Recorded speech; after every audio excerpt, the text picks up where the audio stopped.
খুবই সুন্দর চিন্তাভাবনা। শুরুর সময় আপনার সবথেকে বড় চ্যালেঞ্জ কোনটা ছিল?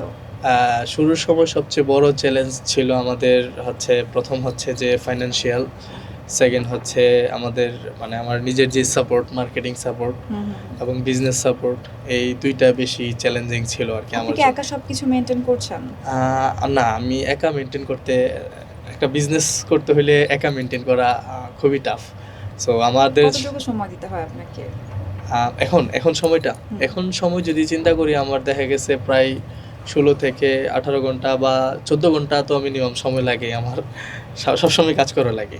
আর ১ম থেকে যেটা বললাম যে শুরু থেকে যে আমাদের সাথে ছিল যে ৩ জন ছিল আমরা। এর মধ্যে হচ্ছে আমার বড় ভাই ছিল। আমার আরেকজন ভাই আছে আমার এই আমার মানে নিজের সবচেয়ে কাছের মানুষ একসাথে ছিলাম নাসিরউদ্দিন ভাই। হুম, হুম, হুম। উনিও ছিল। এই একসাথে কাজ করতে উনি বিজনেস, আমি টেকনিক্যাল বা টেকনোলজি। আর মহিউদ্দিন ভাই হচ্ছে আমাদের হচ্ছে যেই স্ট্র্যাটেজিক্যাল এবং ফাইন্যান্সিয়াল যে সাপোর্টগুলা সবকিছু মিলেই আমরা এইভাবে আস্তে, আস্তে গ্রো আপ করা শুরু করি আরকি। আচ্ছা, পুরো বিজনেস টাইমে সবথেকে কঠিন সময় কোনটা ছিল এবং সেটা কিভাবে আপনি পার করেছেন? আচ্ছা, বিজনেসের সবচেয়ে কঠিন সময়টা ছিল আমাদের বিজনেসের ১ম দিকে এবং মাঝামাঝি দিকে আরকি। ১ম দিকে সবচেয়ে বেশি কঠিন সময় ছিল।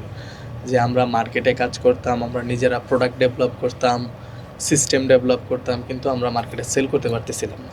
বিশেষ করে ট্রাস্টের ইস্যু যেটা আরকি। কারণ বর্তমানে বাংলাদেশের বেশিরভাগ কোম্পানি খুঁজে হচ্ছে এক্সপেরিয়েন্স পারসন অথবা এক্সপেরিয়েন্স কোম্পানি। হুম, হুম, সো হুম। আমরা ভালো প্রোডাক্ট তৈরি করতে পারতেছিলাম। ভালো ট্রাস্ট ক্রিয়েট করতে হ্যাঁ, পারছিলেন ট্রাস্ট না। ক্রিয়েট করতে পারতেছিলাম না।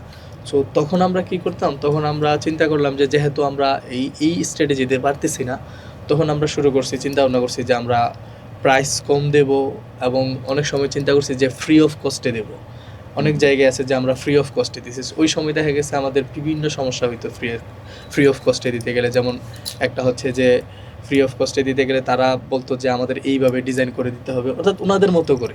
তো হুম, হুম। তারপরেও আমরা রাজি হইতাম যে ঠিক আছে। আপনাদের ওইভাবেই মতো দিব। করেই আমরা ডিজাইন করে দেব। তারপরেও আমাদের প্রোডাক্টগুলো আপনারা ইউজ করেন। হুম। তখন আর আস্তে, আস্তে ওনারা যখন ইউজ করতে শুরু করে তখন দেখা যায় যে উনারা অন্যান্য প্রোডাক্ট এবং অন্যান্য সফটওয়্যার থেকে আমাদেরটার মধ্যে বেশি ওনাদের পজিটিভ পছন্দ ভাইব হয়। পছন্দ এবং ওনাদের সাকসেস আসতেছে। ওনাদের যা চাইতেছিল তাই করতে পারতেছে সফটওয়্যার এবং অটোমেশনের মাধ্যমে আরকি। হতাশায় পড়েছেন কখনো? হ্যাঁ, হতাশাই তো তখন ছিল যে অ্যাকচুয়ালি যখন কাজ পাচ্ছিলাম না, কাজ করতেছি মার্কেটে, কাজ পাচ্ছি না। কাজ না পাওয়া মানে হচ্ছে আমাদের মানে অনেক কিছুই ডাউনফল থাকে। সো ওই সময়ই বেশিরভাগ আমাদের হতাশাটা ছিল এই আরকি। হতাশা থেকে কখনো মনে হয়েছে যে ধুর আর কাজই করব না, বাদ দিয়ে দেই, যা হয় হবে? হ্যাঁ, এটা আসলে বারবারই মনে হইতো যে আসলে ছেড়ে দেই, বাদ দিয়ে দেই। এই হতাশাটার জন্য যে মনে হইতো যে আমি এটা ছেড়ে একটা জব করি।